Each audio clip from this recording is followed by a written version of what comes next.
যে বাংলাদেশের সীমান্তবর্তী যে এলাকাগুলো, এগুলোতে আমরা যেটা দেখলাম যে ভারত ব্যাপক সামরিক প্রস্তুতি নিয়েছে। এখন শুনছি তারা বঙ্গোপসাগরের হলদিয়ায় নতুন নৌঘাঁটি স্থাপন করতে চলেছে। ভারত কি বাংলাদেশকে জল, স্থল, আকাশ সব দিক দিয়ে ঘিরে ফেলছে নাকি লক্ষ্য অন্য কিছু? কি লক্ষ্য? এটা নিয়ে কালকে আমি একটা ভিডিও করব, তাই আউটলাইনটাই বলতে পারি যে আমি সন্ধ্যের ভিডিওতে আমি বলেছি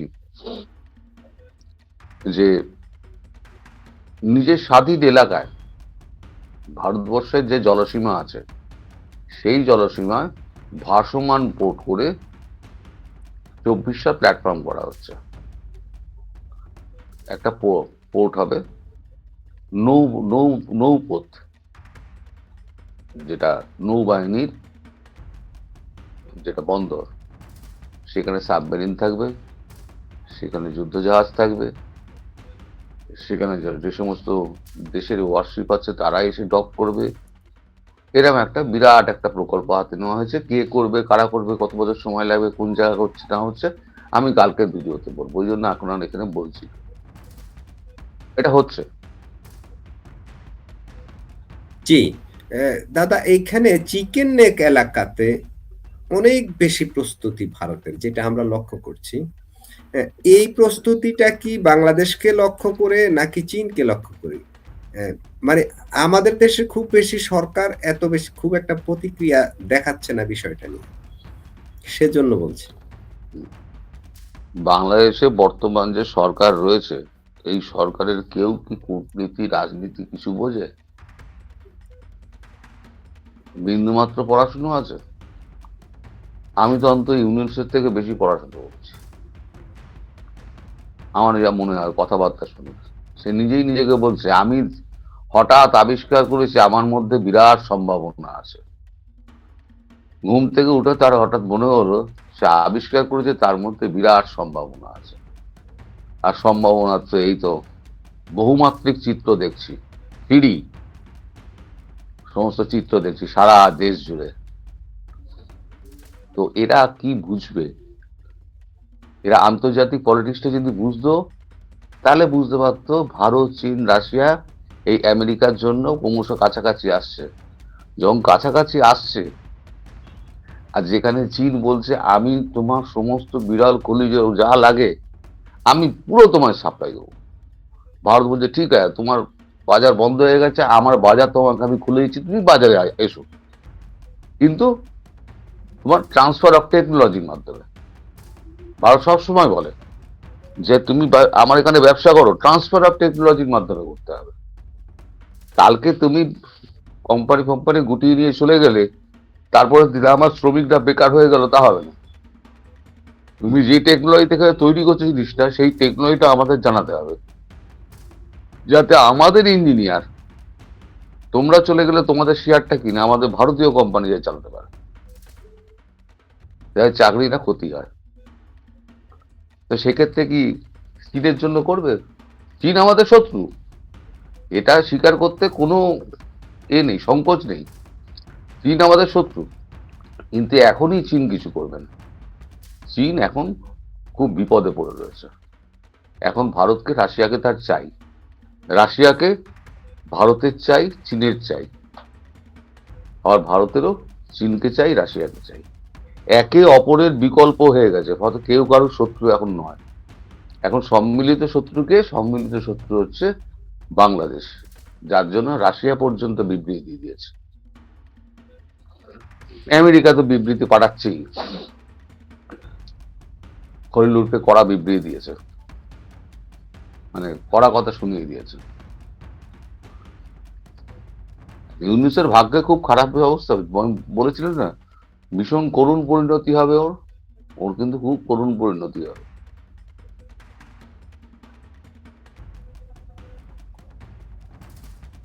তরুণদা, আরেকটা জানার আছে, সেটা হচ্ছে ভারতের উপর 500% ট্যারিফ নির্ধারণ করবে হুম, হুম। প্রস্তাব আছে আমেরিকা।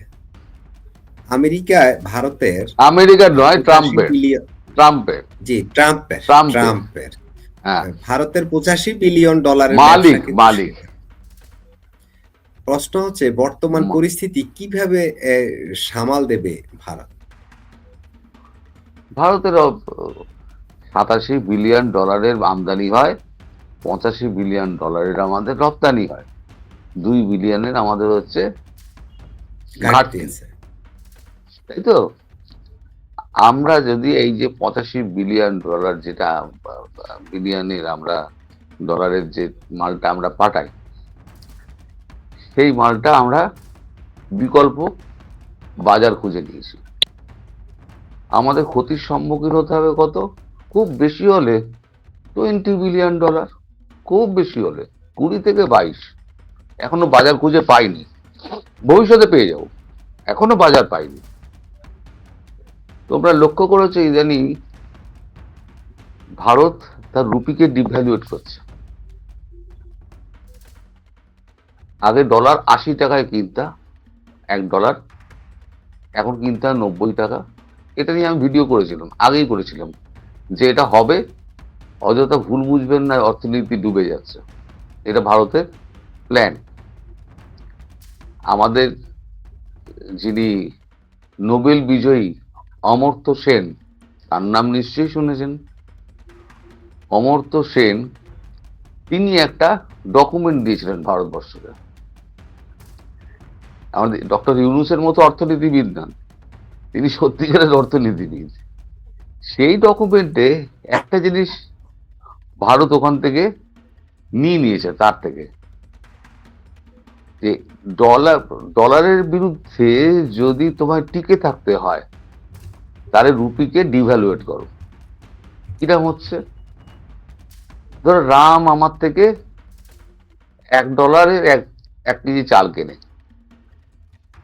80 টাকায় রামকে আমি 1 কেজি চাল দিই, যার দাম হচ্ছে ডলার হিসেবে $1। এবার যখন বাজার আমায় বাড়াতে হবে, তাহলে ওকে একটু সুবিধা দিতে হবে। আর রামকে বললাম যে পরের বার থেকে তো আমি 1 কেজির সঙ্গে 100 গ্রাম ফ্রি দেবো।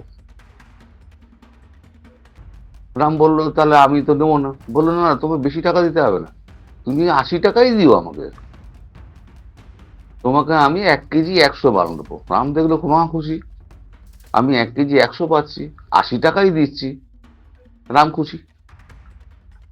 আমরা যখন টাকাটা পেলাম, 80 টাকার মালটা দিলাম, আমি যখন $1 যখন ভারতে আমি ভাঙাচ্ছি, তখন পাচ্ছি আমি কত? 90 টাকা। ডিভ্যালুয়েট করে দিয়েছি কিন্তু আমি। 80 + 100 গ্রাম যদি হয়, তার মানে 88 টাকা টাকার হিসেবে। তাহলে 2 টাকা প্রফিট হলো ভারতের ডলার হিসেবে। এই 2 টাকা কিন্তু বাজারে ছাড়লো না, রেখে দিল 2 টাকা, রুপিকে আরো ডিভ্যালুয়েট করে দিল, 100 110-এ নিয়ে যাবে। তাহলে তখন বলবে যে রাম, তোমাকে আমি 200 গ্রাম বেশি দিচ্ছি, তুমি মার্কেট বাড়াও। এই যে 21-22 বিলিয়ন ডলারের যে গ্যাপটা রয়ে গেছে, গ্যাপটা পূরণ করতে হবে। তাহলে যে আমার থেকে নিচ্ছে তাকে ব্যবসাটাকে বাড়াতে হবে, তাকে সস্তায় মাল দাও। তাতে কি হবে? আমারও সুবিধে, রামেরও সুবিধে, সরকারের সুবিধে, জনগণেরও সুবিধে, আমাদের পকেট ভারী হবে। আগে $80, 80 টাকায় $1 ছিল। ইউটিউবে যা রোজগার যারা করতো ভারতীয়রা, সেটা যদি 110 টাকা হয়ে যায়, তার রোজগারটা বাড়বে না? তাহলে যারা করে খাচ্ছে তাদেরও সুবিধে, সবার সুবিধে। রাম খুশি, জনগণ খুশি, সরকার খুশি, অর্থনীতি ঠিক। এটা হচ্ছে গোপন অস্ত্র। এটা দিয়েই এখন আমেরিকা সেটা ধরে ফেলেছে। আর এমনি 50% জায়গায় 500% করুক, আর 5,000 করুন। আমি তো বলেছি 50,000 করে দে ভাই, এই রোজকার কিচ কিচ ভাল লাগে না। 50,000 ট্যারিফ করে দাও, পার্সেন্ট। এমনি তো আধা স্যাংশন হয়ে গেছে, পুরো স্যাংশন লাগিয়ে দে, কি হবে? আমেরিকাতে 1 ফোঁটা মাল যাচ্ছে না। কই তুমি তুমি তো ট্যারিফ তো তুমি ওষুধে চাপাওনি, নিত্য প্রয়োজনীয় জিনিসে তুমি তো চাপাওনি, চিনিতে চাপাওনি তো, কারণ এগুলো লাগে। এখন ওষুধগুলো যদি বন্ধ করে দেয় ভারতবর্ষ, সারা পৃথিবীতে ভারতবর্ষের ওষুধ চলে। আমেরিকানরাও ভারতবর্ষের ওষুধ দিয়ে ওই কম্পোজিশন দেখে তারা কিনে নেয়। তাহলে আমেরিকার কি অবস্থা হবে? এমনিতেই তো অবস্থা খারাপ, চাল ডাল যাচ্ছে না। আমেরিকার বন্ধু বান্ধবকে ফোন করে একবার দেখবেন কি রিয়াকশনটা আছে, দরদাম কোথায় পৌঁছেছে। ওয়ালমার্ট কত বন্ধ হয়ে গেছে, মাল পাওয়া যাচ্ছে না, হু হু করে মালের দাম বাড়ছে, আর মাল নেই বাজারে। পাকিস্তানি চাল দিয়ে তো আর চলবে না। পাকিস্তানি চাল হচ্ছে বাসমতি চাল, রোজ তো বাসমতি চাল খাওয়া যাবে না, রেগুলার চাল চাই। রেগুলার চাল একমাত্র গম একমাত্র তো ভারতবর্ষ দেয়, চিনি ভারতবর্ষ দেয়, তেল ভারতবর্ষ দেয়, টুথব্রাশ থেকে টুথপেস্ট থেকে আরম্ভ করে খাবার নুন পর্যন্ত ওয়ালমার্টে গেলে সব পাওয়া যাবে ভারতীয়। বিশেষ করে মশলাপাতি কোথায় পাবে? এই ধনে জিরে, তারপরে তো আরো যে মশলাপাতি আমরা তো আর রান্না করি না, মেয়েরা জানে। এই যত সমস্ত মশলা আছে, গরম মশলা থেকে আরম্ভ করে যা যা মনে পড়ছে আমার, কালো জিরে বলো জিরে, এই সমস্ত কোথায় পাবে? এখন এই আমেরিকাতে ইন্ডিয়ান রেস্টুরেন্টের কিন্তু ভিড় বেশি। আমেরিকানরা ইন্ডিয়ান খাবার খেতে ভালোবাসে, তাই টেস্টটা ভালো লাগে। তারা জাঙ্ক ফুড খায় না, বরং ইন্ডিয়ান খাবার খায়। তারাও তো দেখো, বাজারে তো মূল্য বৃদ্ধি হচ্ছে হু হু করে, তার জন্য তো ধার বাড়ছে, তারপরেই তার জন্যই তো এত লাফালাফি করে মালিক গিয়ে ভেনেজুয়েলার উপরে চড়ে বসলো। তার তো একটা রিয়াকশন আছে, চীন ছেড়ে দেবে না রাশিয়া ছেড়ে দেবে। এই যে রাশিয়ার জাহাজ যে আটকে দিচ্ছে পরের পর জাহাজ, রাশিয়া তো আজকে হুমকি দিয়ে দিয়েছে পুতিন যে আমি এবার সহ্য করবো না, শেষ দেখে ছাড়বো। ওদিকে চীন তাইওয়ানে চেপে বসবে, নাহলে ভিয়েতনামে চেপে বসবে, আর কিম জং উনকে দিয়ে আমেরিকার ওপরে একখানা বোমা ফেলে দেবে, নিউক্লিয়ার ওভারহেড ছাড়া। দেখিয়ে দেবে যে আমরা মারতে পারি, এরপরে ওভারহেডটা জুড়ে দেবো। ও তো পাগল কিম জং উন, ও ছড়িয়ে দেবে। মরবে কে? সাধারণ মানুষ মরবে। সেই বলো না খেতে পেয়ে বলো, গোলাগুলিতে বলো, যুদ্ধে বলো, সাধারণ মানুষ কিন্তু যুদ্ধ করে। সৈনিক কি সেটা সমাজেরই অংশ, প্রাণ তো তাদের যাবে। আমাদের নেতাদের তো প্রাণ যাবে না, তারা তো মাঠে লড়াই করতে যাবে না। না, এই এই যে ইউনুসেই করছে। অন্য দেশের সার্বভৌমত্বকে লঙ্ঘন করে সেই দেশের রাষ্ট্রের প্রেসিডেন্টকে যে তুলে নিয়ে আসলো এবং প্রকাশ্যে বলছে সেইখানে তেলের জন্য মূলত ওই যে যেগুলো ড্রাগস বা যেসব বিষয় কথা বলা হচ্ছিল ওগুলো মূলত বাজে, সেগুলো ওগুলো তো বাজে, ওগুলো ওগুলো আসছে না, বাজে।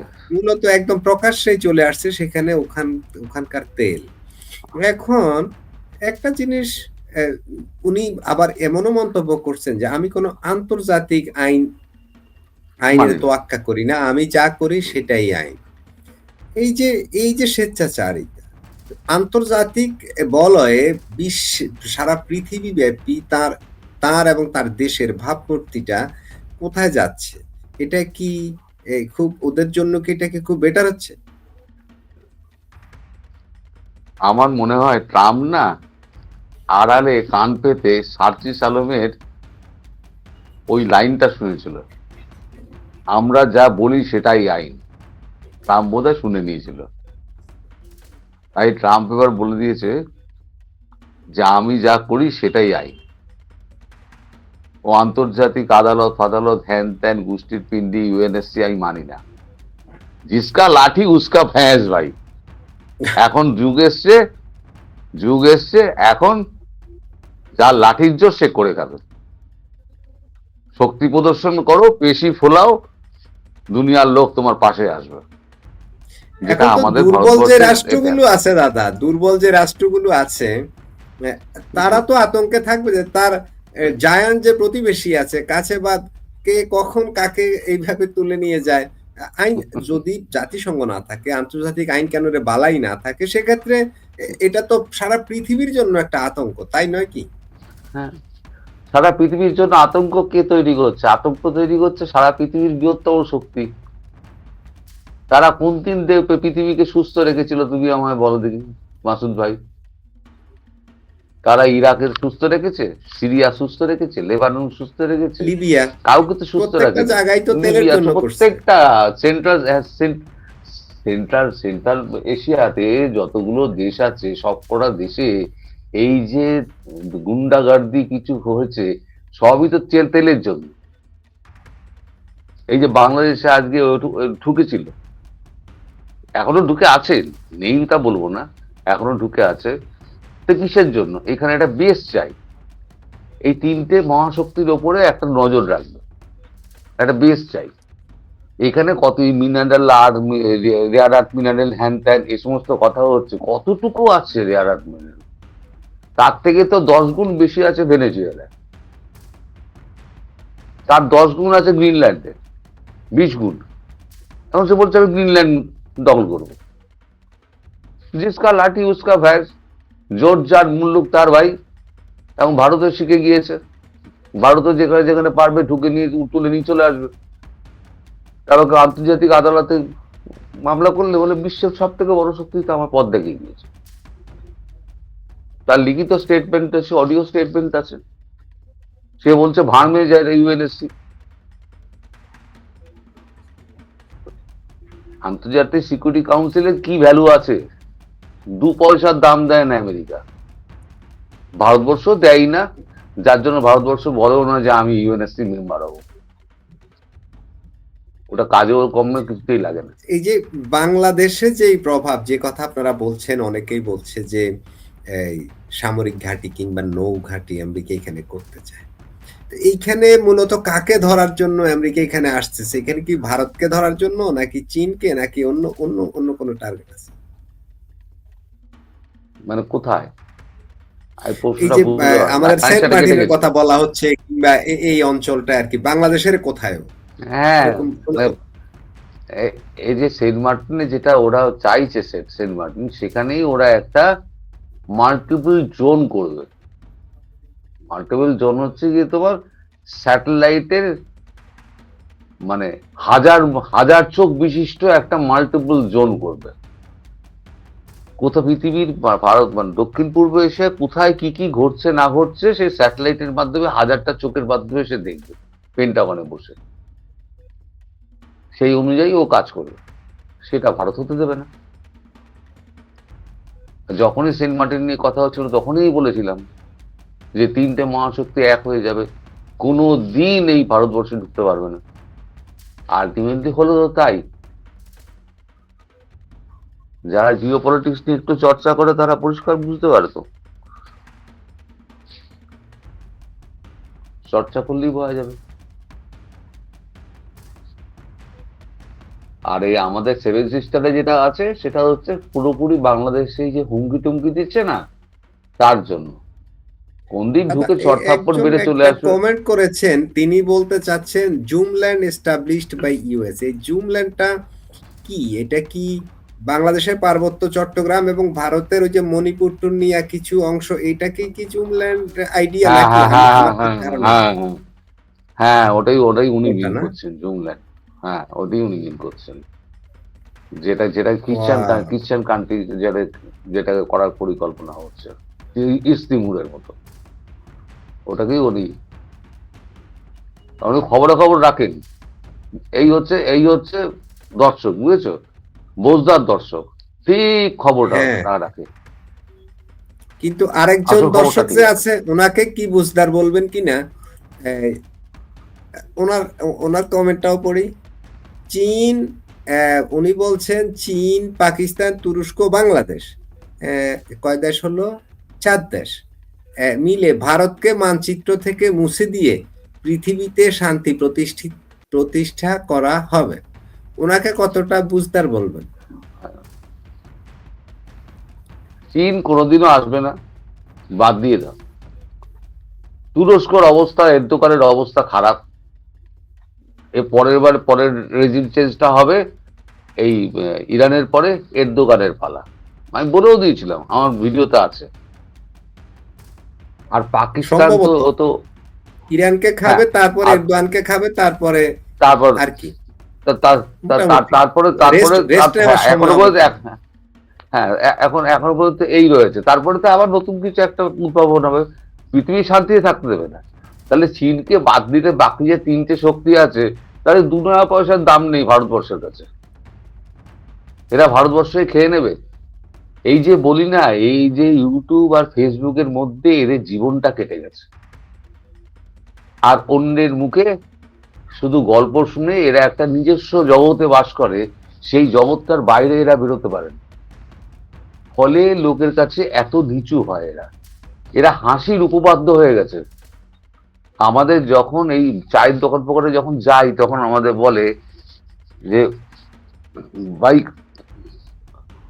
আমাদের যখন খুব এন্টারটেনমেন্টের দরকার হয় না, একটা বাংলাদেশের কোনো একটা চ্যানেল আমরা করে দিই ইউটিউবে, আমরা এন্টারটেন হয়ে যাই। এই হচ্ছে বাংলাদেশের মিডিয়ার অবস্থা। জি দাদা, আমরা শেষের দিকেই চলে আসছি। ধীরে ধীরে আর হ্যাঁ, অল্প কিছুক্ষণ আমরা আলোচনা করব বাংলাদেশের আগামী নির্বাচন।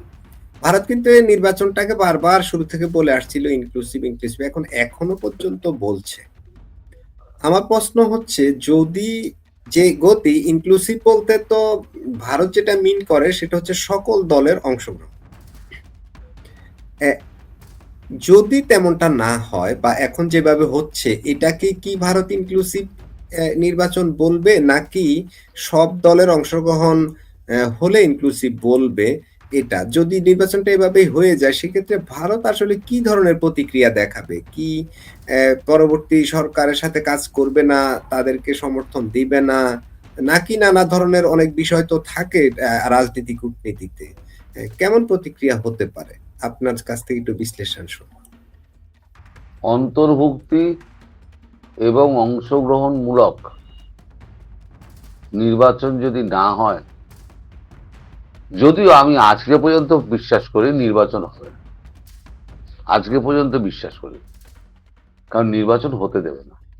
অনেকগুলো শক্তি আছে, তারা নির্বাচন হতে দেবে না।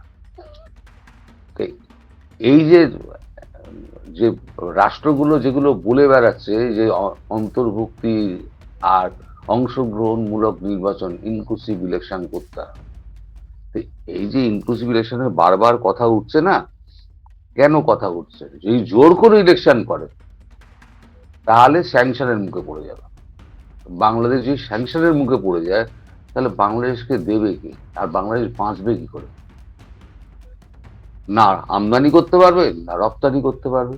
তারপর ভারত একটা বৃহৎ শত্রু পাশে বসে আছে, ঢাল তরোয়াল বাগিয়ে কাহিনী মধুসূদন হয়ে যাবে। আমি লিখি, তুমি আজকে লিখে নাও মাসুদ ভাই, যে যদি জোর করে ইলেকশন করে, ইউএস স্যাংশনে ফেলবেই, বাংলাদেশকে ফেলবেই, ফেলবেই। যদি না হয় আমাকে লাইভে তুই ডেকে নিয়ে গিয়ে আমায় আস্থা করে গালাগাল দিও। স্যাংশন অপেক্ষা করছে, যে জোর করে ইলেকশন যদি করে। আর সেটা ইউনূস সেই ব্যবস্থাটা করার জন্য উঠে পড়ে লেগেছে। ওর প্ল্যান হচ্ছে বাংলাদেশটাকে শেষ করে দাও, এখানে কিছু যেন না থাকে।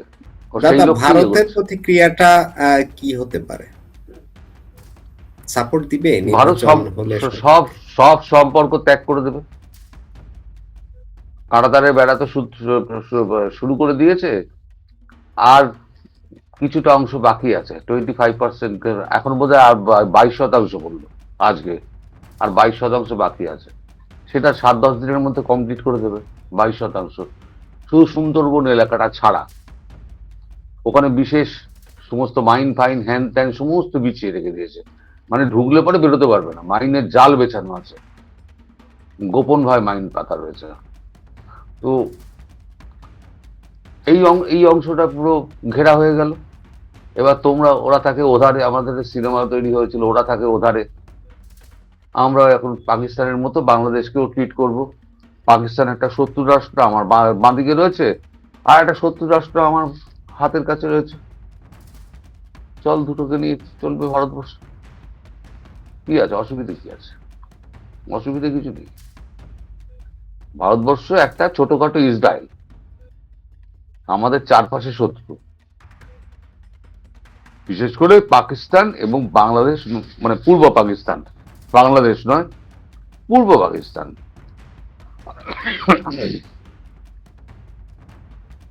এরা দুজনে মিলে কত লড়বে, লড়ুক না। 75-76 বছর ধরে তো পাকিস্তানের সঙ্গে লড়ছি, যতবার 4টি যুদ্ধ হয়েছে, 4টি যুদ্ধই তো পাকিস্তান মার খেয়েছে। পঞ্চম যুদ্ধটা হবে, প্রচুর মারবে, শেষ করে দেবে, খন্ড খন্ড হয়ে যাবে পাকিস্তান।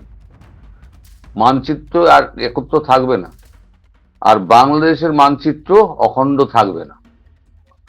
যদি ভারত মারতে শুরু করে, অখণ্ড বাংলাদেশ থাকবে না। এটাও আজকে আমি বলে দিলাম। না, তেমনটা তো হয়, যুদ্ধ হলে তো আর মানচিত্রের কারোরই বেলায় যার শক্তি বেশি সে আগাবে, এটাই তো স্বাভাবিক, যেটা আমরা ইউক্রেন রাশিয়াতে যেটা দেখলাম।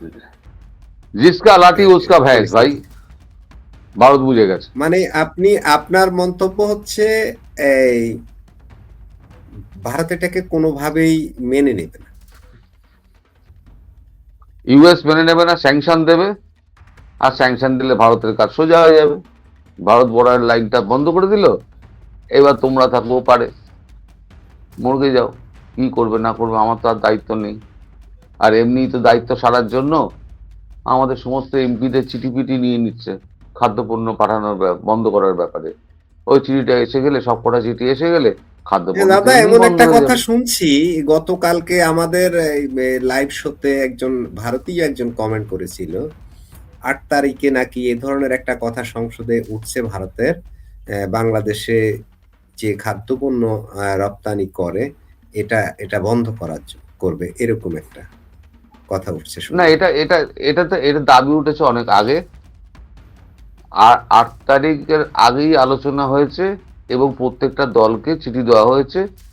এবার আবার একটা প্রশ্নোত্তর পর্বে বিজেপির প্রহ্লাদ যোশী, তিনি একটা প্রশ্ন করেছিলেন অমিত শাহকে প্রশ্নোত্তর পর্বে, এই বাংলাদেশে খাদ্যপণ্য বন্ধের ব্যাপারে।